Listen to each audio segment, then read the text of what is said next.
मित्रांनो, एकीकडे छावाचा गेल्या आठवड्याभरापासून बॉक्स ऑफिसवर चालू असलेला धुमाकूळ कमी होण्याचं नाव घेत नसताना दुसरीकडे अर्जुन कपूर हिरो असलेला सिनेमा रिलीज होत असेल तर त्याला कुठून बरं ओपनिंग मिळणार, हो की नाही?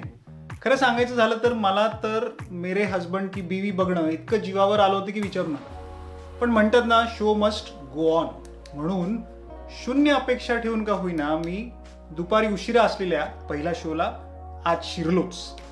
वाढलेल्या अपेक्षा जशा कधी कधी सिनेमाला चांगला असूनही मागे खेचतात, त्याच्या उलट अजिबात अपेक्षा नसलेला सिनेमा सुद्धा कधी कधी ॲव्हरेज असूनही अबोव ॲव्हरेज वाटून जातो. असं मला मेरे हस्बंड की बीवी संपल्यावर वाटलं. कसं ते सांगतो. नमस्कार मित्रांनो, मी अजिंक्य उजळमकर आणि तुम्ही बघत आहात नवरंग रुपेरीचे यूट्यूब चॅनल. आणि आज मी अगदी थोडक्यात रिव्ह्यू करणार आहे मेरे हस्बंड की बीवीचा.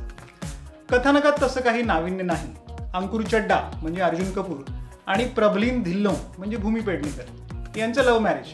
पण अनेक कारणामुळे खटके उडत उडत उडत आता हे प्रकरण डिव्होर्सपर्यंत पोहोचतं. डिव्होर्स नंतर अंकुरच्या आयुष्यात आली आहे अंतरा खन्ना म्हणजे रकुल प्रीत सिंग.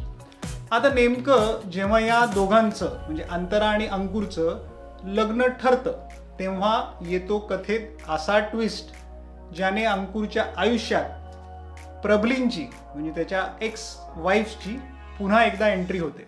या ट्विस्टचा ट्रेलर बघितल्यावर तसा अंदाज येतोच, म्हणून मी इथे अजून स्पॉइलर नाही देणार. पण मग आता प्रभलीन आणि अंतरा एकमेकांसमोर उभे राहतात. त्यातून अंकुर काय आणि कसा मार्ग काढतो ही सिनेमाची कथा आहे.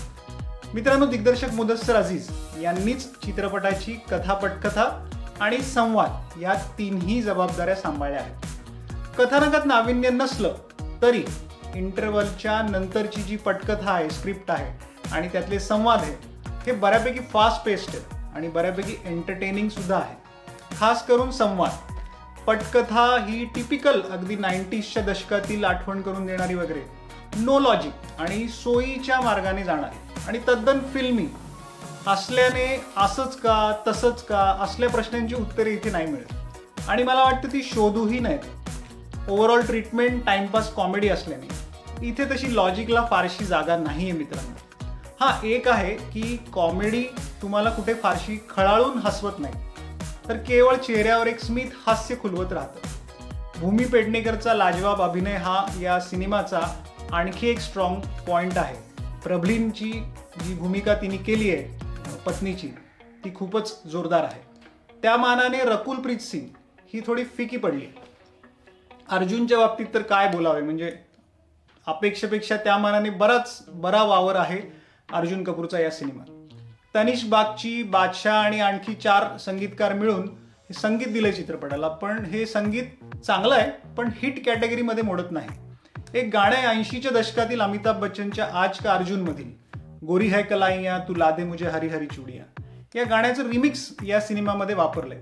पण हे रिमिक्स व्हर्जन जे आहे हे श्रवणीय जरी असलं पण त्याचा जो वापर केलाय सिनेमात तो अगदी एंड टायटल्सला, सिनेमा संपल्यावर ज्या वेळेला वापर केल्याने या गाण्याची पण तशी मजा येत नाही.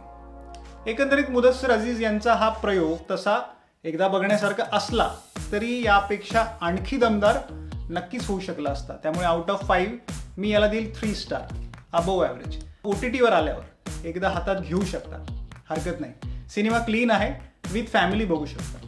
मित्रांनो, तुम्हाला आमचा मेरे हस्बंड की बीवीचा अगदी थोडक्यात रिव्ह्यू कसा वाटला आम्हाला नक्की सांगा आणि नवरंग रुपेरीच्या यूट्यूब चॅनलला सबस्क्राईब नक्की करा. धन्यवाद.